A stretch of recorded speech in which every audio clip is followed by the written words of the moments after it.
చాలామంది ఉండేవాళ్ళు అధ్యక్ష.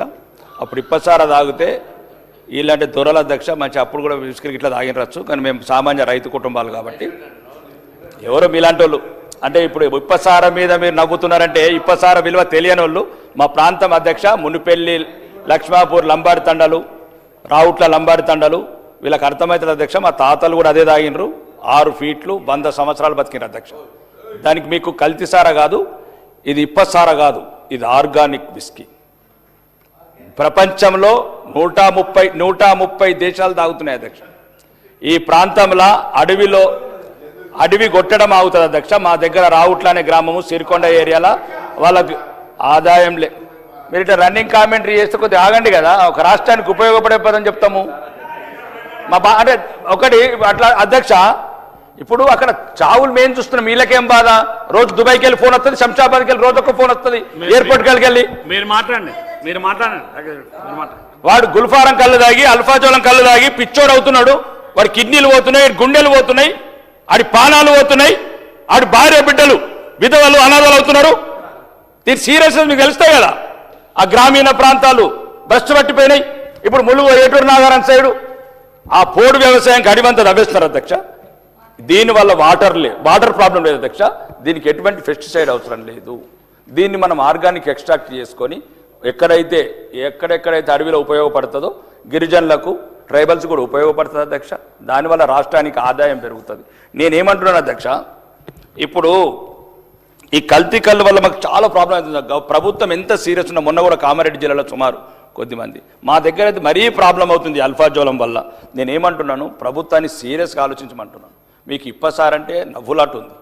ఇప్పసార 130 దేశాల రెవెన్యూ ఇచ్చింది. ఈ రాష్ట్రం గురించి కొద్దిగా మీరు ప్రపంచం గురించి తెలుసుకొని మాట్లాడండి. ఇప్పుడు సోదరుడు చెప్పిండు, ఏ దేశంలో ఫ్రాన్స్లో ఏం వాడుతున్నారు, ఇంగ్లాండ్లో ఏం వాడుతున్నారు, దాని పేరు నీకు ఇప్ప అయిండొచ్చు, టకీలా అయిండొచ్చు. ఒకవేళ దాని బ్రాండ్ తయారు చేసి దయచేసి ఆ ఇందిరమ్మ పేరు మాత్రం పెట్టకండి, ఏదైనా మంచి పేరు పెట్టుకుందాం. నేను అద్దు మంచి ఇంత అవగాహన లేకుండా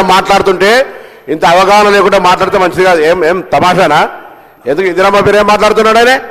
ఏం మాట్లాడుతున్నాడు? దానికి ఏం భాష రికార్డు ఎందుకంటే మాట్లాడుతున్నాడు ఆయన?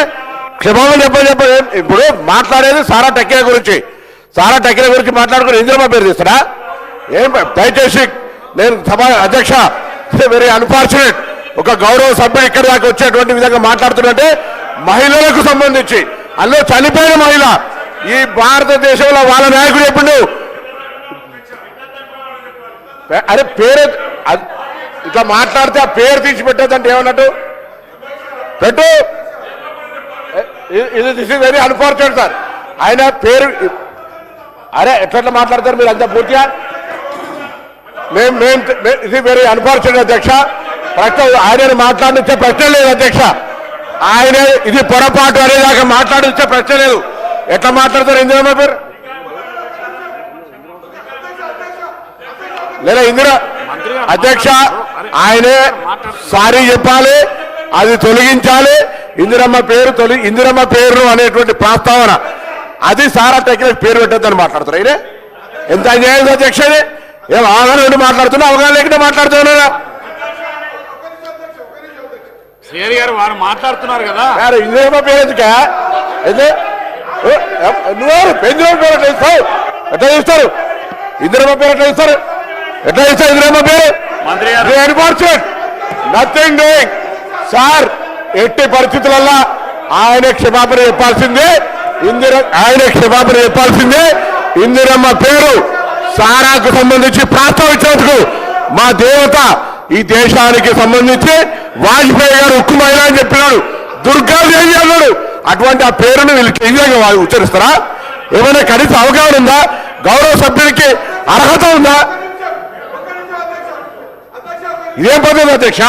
దయచేసి నేను ఇందిరమ్మ పేరు గురించి మాట్లాడితే ఎంత అన్యాయం చెప్పండి. ఎట్టి పరిస్థితుల్లో మాట్లాడించేది లేదు. బరాబర్ ఆయన క్షమాపణ చెప్పాల్సిందే.